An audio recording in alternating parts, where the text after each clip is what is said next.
Boa tarde a todos. Meu nome é Fernando, sou estudante de Ciências Econômicas na Unifesp.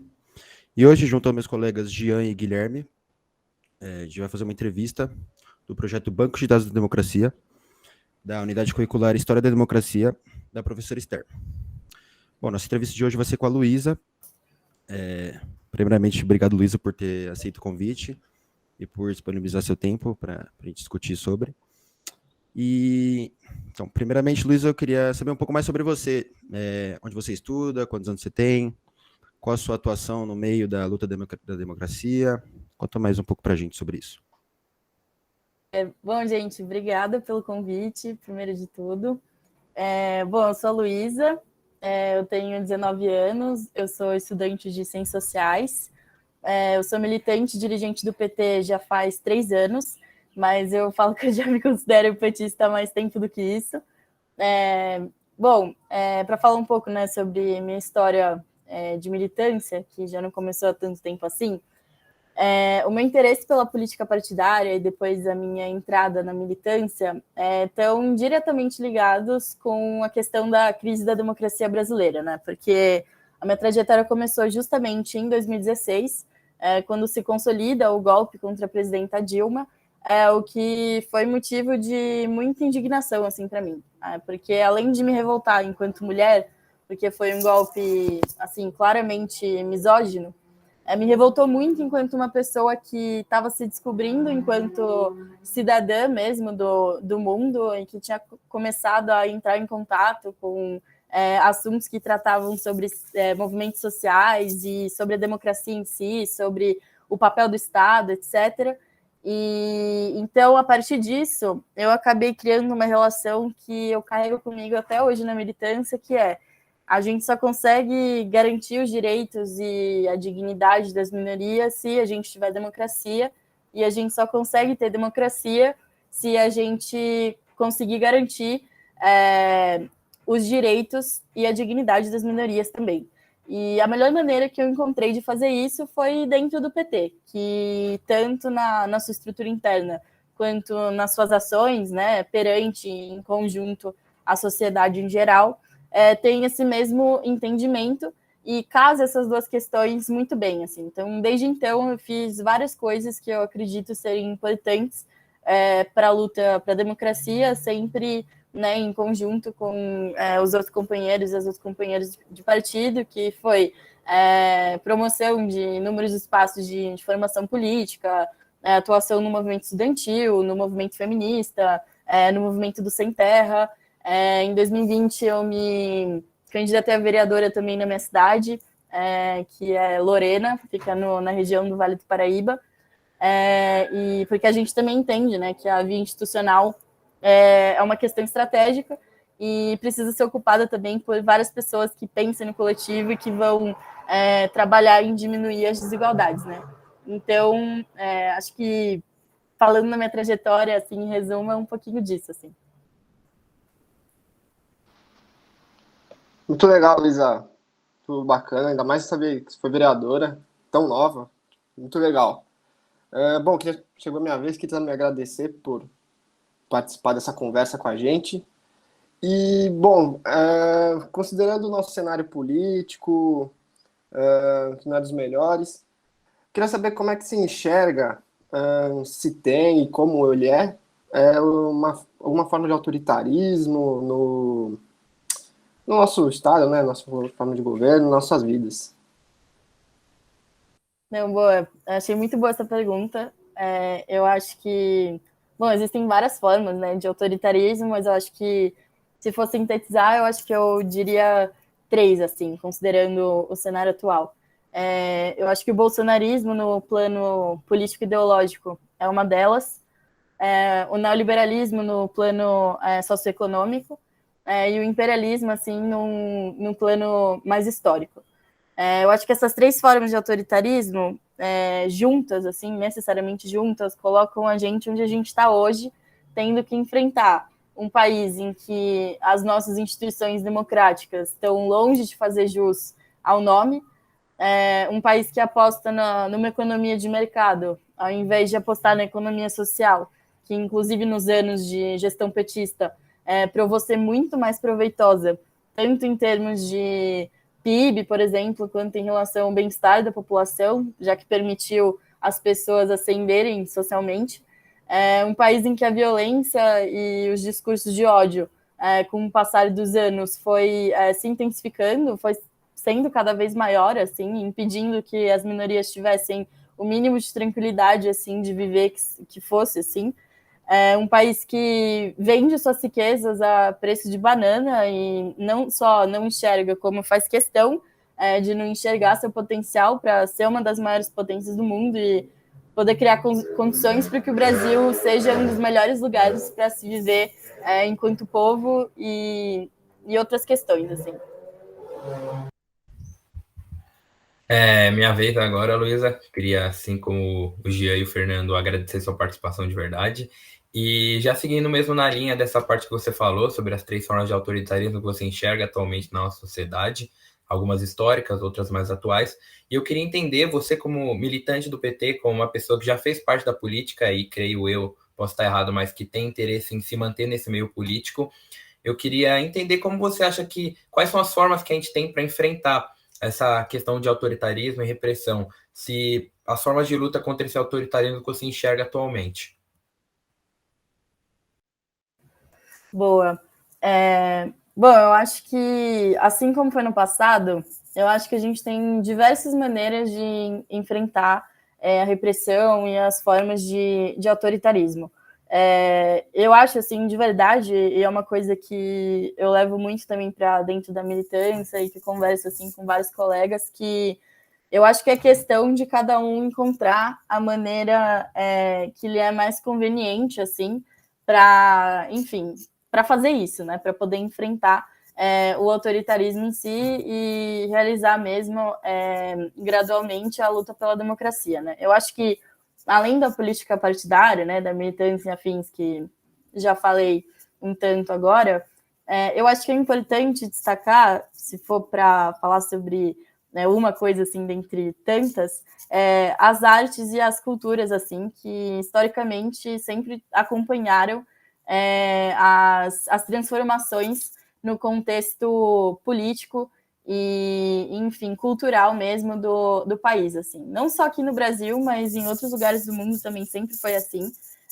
A gente escuta muito isso, né? Pode parecer um clichêzão de que a arte é uma forma de resistência, assim, mas ela de fato é, assim. Eu acho que através da arte, assim, através da cultura, a gente consegue demonstrar muita coisa, assim, e provocar muitas mudanças, assim, de diversas maneiras. Então, acho que, para além da política partidária da militância, especificamente no PT, assim, né, falando mais do lugar onde eu milito, a gente leva a cultura, leva a arte, assim, muito a sério, porque ela precisa ser, assim, um dos pés da luta democrática e da luta popular, assim, porque sem elas a gente não vai conseguir chegar no imaginário popular, assim, da maneira com que a gente deseja, assim. Então, de fato, eu acho que as artes, as culturas, a política, a militância, todas essas coisas são formas de enfrentar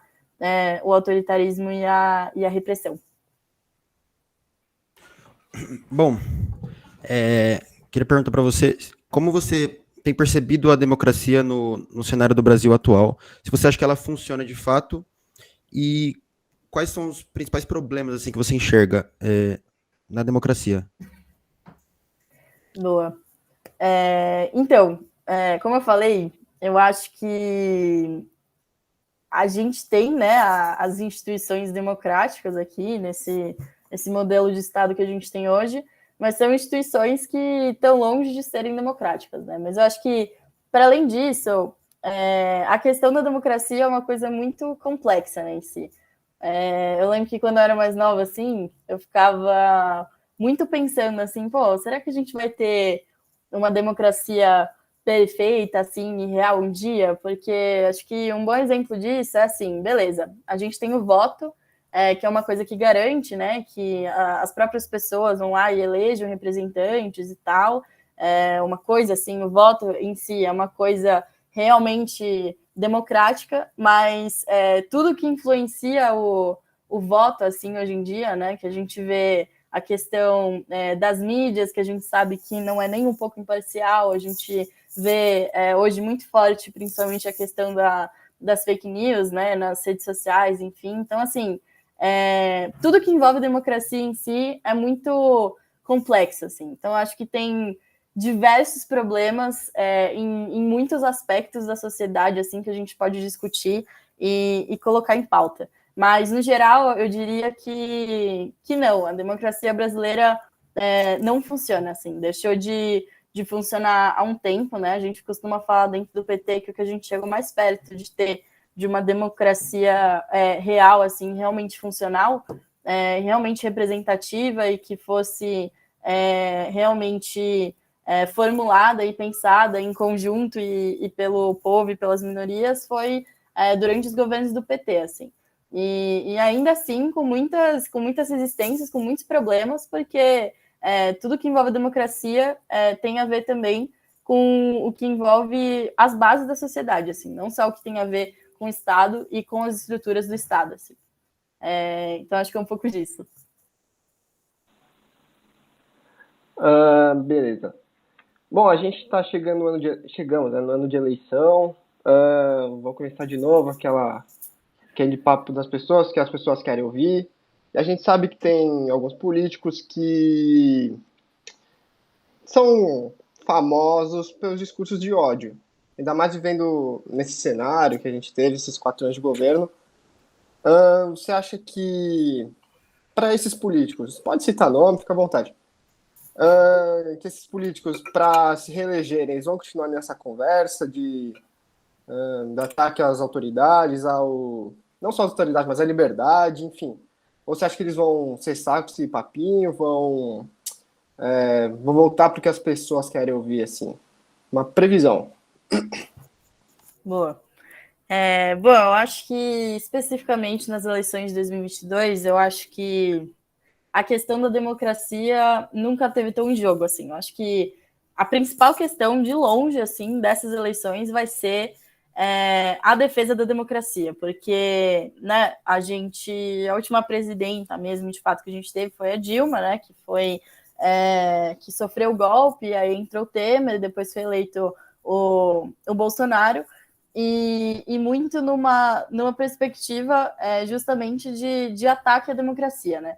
E a gente teve, durante todo esse processo, muitas pessoas arrependidas, assim, né, que enxergaram na figura do Bolsonaro, né, do atual presidente, e também de outras figuras, não necessariamente ele, mas figuras bolsonaristas, enfim, atacando a democracia também. Eu acho que o que vai acontecer nas eleições de 2022, se é que a gente pode usar a palavra polarização, não curto muito usar essa palavra, porque eu acho que a opção assim do povo, a predileção assim está muito bem definida, como a gente vê pelas pesquisas, mas eu acho que se a gente pode falar de polarização é no sentido de os candidatos que defenderem a democracia vão ter um projeto que, de fato, defenda a democracia. Assim. Vai ter um projeto que não vai esconder a defesa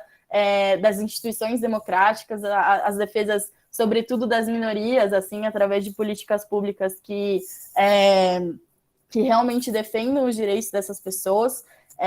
Digamos assim, que projetos mais radicais, assim, como gostam de falar, sabe? Que realmente mostram que é a democracia que está em jogo. Então, a gente tem que partir para a defesa da democracia.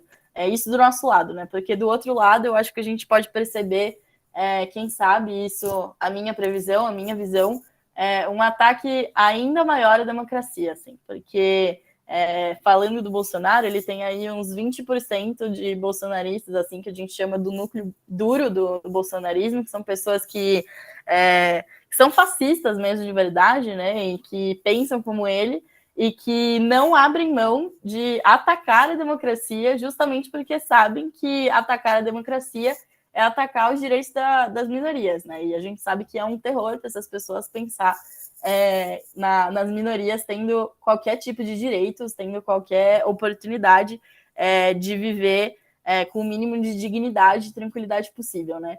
Então, eu acho que, na perspectiva assim, dos políticos, vai ser um pouco 880, assim, ou projetos que defendam muito a democracia ou as minorias, ou projetos que intensifiquem ainda mais o ataque às instituições, às pessoas, estimulem o discurso de ódio, como você falou. E eu acho que a mesma coisa vale para os eleitores. Assim, as pessoas vão buscar ou as pessoas que atacam a democracia ou as pessoas que defendem a democracia. Já seguindo mais ou menos, pegando um fio aí desse final da sua resposta, falando sobre as minorias e tudo mais, e você como uma mulher militante, eu tenho certeza que você já deve ter passado por algumas situações bem complicadas só pelo fato de ser mulher. E eu queria entender, a partir desse seu ponto de vista, se você enxerga que as mulheres elas também têm o seu espaço, muitas vezes ali invalidado, invadido dentro desse movimento que você faz parte, ou se diferente do que a gente enxerga dia a dia na sociedade, dentro de movimentos, principalmente esse que você participa de esquerda, se a mulher ela acaba tendo a sua voz mais ouvida do que normalmente é na sociedade. Então, eu adoro essa pergunta, assim. Eu costumo falar que a política partidária e as organizações e os movimentos sociais são compostos por pessoas, né? E todos nós, assim, cada um de nós, a gente está dentro de uma sociedade, dentro de um conjunto, de um coletivo que é machista, é misógino, é LGBTQIA+, fóbico, é racista, é classista. Então, as pessoas que estão dentro de organizações de esquerda, dentro de movimentos sociais, dentro de qualquer tipo de organização que exista para defender essas minorias, está sujeita, assim como todo o resto da população em geral, que esteja de fora dessas organizações, a ser racista, machista, LGBTQIA+, fóbico, principalmente se essas pessoas são homens brancos, classe média, cisgênero, heterossexuais e afins. Então, eu acho que, entretanto, assim, para fazer um contraponto, tem uma coisa que diferencia muito, e novamente, assim, falando de dentro de onde eu venho, que é do PT, que diferencia muito assim o funcionamento da sociedade em geral e como ela lida com todas essas questões, e o funcionamento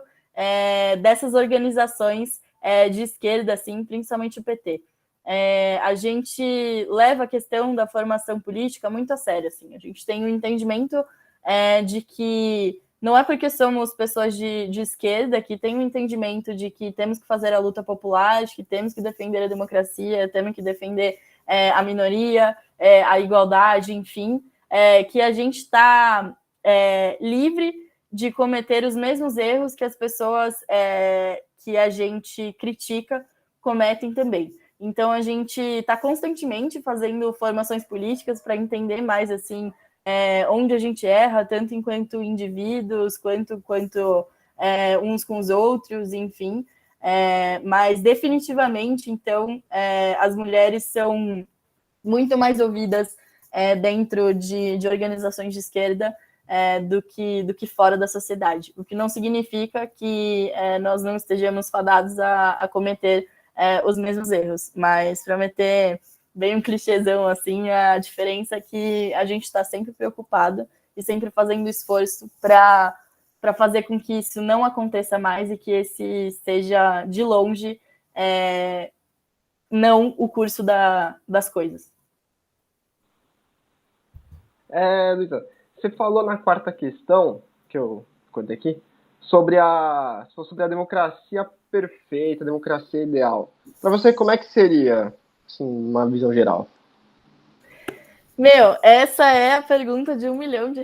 Eu não faço a menor ideia. Eu sempre pensei muito nisso, mas eu nunca consegui muito responder, assim. Eu acho que eu dava várias, sempre assim, eu sempre penso nisso, vou dando várias voltas assim na minha cabeça, mas eu diria que uma democracia assim perfeita bom, a gente ter, eu não sei nem dizer se seria uma situação assim de plena igualdade, porque também não consigo imaginar a democracia sendo um lugar em que todo mundo seja igual, mas eu acho que eu diria que uma democracia perfeita, assim, uma democracia ideal, acho que eu diria, uma realmente funcional, seria um lugar em que a gente trabalhe e que a gente consiga entender a sociedade de uma forma em que a gente consegue, tanto por meio da via institucional, quanto por meio de formulação de políticas públicas, quanto por meio da discussão política, assim, entre nós e entre organizações, entre grupos de pessoas, a gente consiga criar condições para que pessoas historicamente, socialmente excluídas e marginalizadas consigam chegar no patamar das pessoas que sempre tiveram de privilégios, assim, digamos assim. Enfim, eu acho que a democracia ideal seria quando a gente chegar numa plena situação de equidade, assim, quem sabe?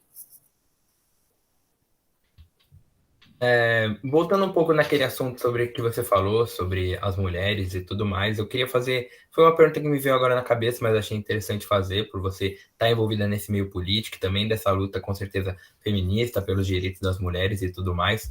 E eu queria saber de você. Eu sei que a gente, que está aqui, como todo mundo, sabe o quão é difícil essa situação das mulheres na nossa sociedade, o quão absurdo as pessoas são submetidas, as mulheres são submetidas na sociedade, mas eu queria mais saber de você, em forma de um relato pessoal, de que forma você percebe que as mulheres elas estão inseridas não só nessa luta, mas também na própria democracia em si brasileira. Não sei se eu fiz entender um pouco. Sim. Cara, eu acho que... Bom, acho que para começar, assim, um tanto. O fato da gente ser mulher não coloca a gente necessariamente dentro de um movimento e de um lugar de luta política mesmo, de fato, né? Mas eu acho que tem uma questão de ser mulher e também uma questão de fazer parte de outras minorias que permite com que a gente entenda melhor o mundo em que a gente está inserido, né? Eu acho que é muito mais fácil para mim, por exemplo, que sou uma mulher, do que para vocês, que são homens, entender a importância da luta pelos direitos das mulheres, da luta pelas minorias, né, em geral. Mas, por exemplo, se pegar uma mulher negra, com certeza a posição em que ela se encontra socialmente, o lugar social em que ela se encontra, enfim, né, a vida que ela vive pelas consequências de ela ser uma mulher negra em uma sociedade que é necessariamente, intrinsecamente misógina e racista, coloca ela numa posição em que vai ser muito mais fácil para ela entender questões e vai ser, acho que, muito mais sensível e ter mais empatia, digamos assim, com questões que têm a ver com minorias em geral. O que não significa que a gente não tenha que discutir com essas pessoas e mostrar para essas pessoas os problemas que estão enraizados na nossa sociedade, porque eles não são tão explícitos assim, né? Eu acho que o capitalismo, assim, o neoliberalismo, assim, especificamente, que é a fase que a gente vive hoje, arquitetou tudo de uma forma que é muito difícil da gente perceber algumas coisas que parece que estão na nossa cara, né? Depois que a gente se envolve de uma certa forma com teorias, com explicações e com a própria militância em si, mas que, na verdade, para pessoas que estão fora disso, não estão. Mas, de fato, estar e ser mulher, ser LGBTQIA+, ser negro, ser negra, coloca a gente numa posição em que, justamente o que você falou, a partir das nossas vivências, das nossas experiências, a gente cria condições de entender o lugar, não só o lugar em que a gente se encontra, mas o lugar que as pessoas tanto como a gente, quanto pessoas que sofrem com repressões e sofrem com formas de autoritarismo também, voltando no que a gente estava discutindo, se encontram também. Bom, Luísa, acho que é isso. Queria agradecer mais uma vez por você ter participado aqui com a gente. Muito obrigado por expor seu ponto de vista. Acho que o debate é muito importante para levar a gente em lugares que a gente não poderia atingir sem o debate. Alguma consideração final, Jean, Gui? Agradecimento. Não, só queria agradecer a Luísa realmente por responder as perguntas, por aceitar nosso convite, por trazer esses relatos pessoais. E também, de verdade, foi muito interessante, muito bom ouvir isso, principalmente de uma mulher que está dentro desses movimentos. E é isso, agradecer mesmo, realmente foi muito proveitoso, de verdade, gostei bastante de ouvir seus pontos de vista, suas opiniões. Não sei se o Gia tem alguma coisa para falar. E também queria deixar aberto o espaço, se você também quiser acrescentar mais alguma coisa, falar mais sobre o movimento ou qualquer outra coisa, a gente está aberto, se você quiser, tudo bem. Também, finalizar aqui, queria agradecer sua participação, muito, muito legal essa conversa com a gente. É muito importante também porque, bom, como ela vai estar salvando o projeto, né, do banco de dados, vai estar disponível para muitas pessoas. Então, é legal alguém assistir, descobrir alguma coisa nova, aprender coisa nova. Achei muito interessante isso daí. Sim. E, bom, como o Gui disse, se quiser falar alguma coisa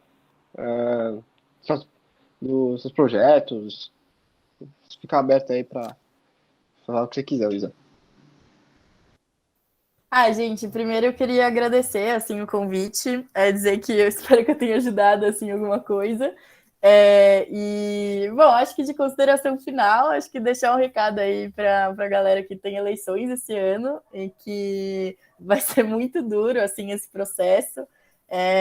Assim, pelas pesquisas, né, estamos muito bem, mas a gente não pode achar que está ganho, né, porque, enfim, é isso, a democracia está em jogo, tudo está em jogo, a gente sabe que está difícil, na verdade está muito difícil, assim, está cada vez pior, e então, assim, vamos todo mundo se empenhar em fazer o que der, assim, o que tiver seu alcance para conseguir convencer as pessoas de que as eleições são um processo importantíssimo para a gente mudar o curso das coisas, principalmente nós, assim, enquanto estudantes, sabe? Acho que a gente está numa posição que a gente não pode abrir mão nem de votar, nem de fazer campanha, assim, em qualquer medida que seja.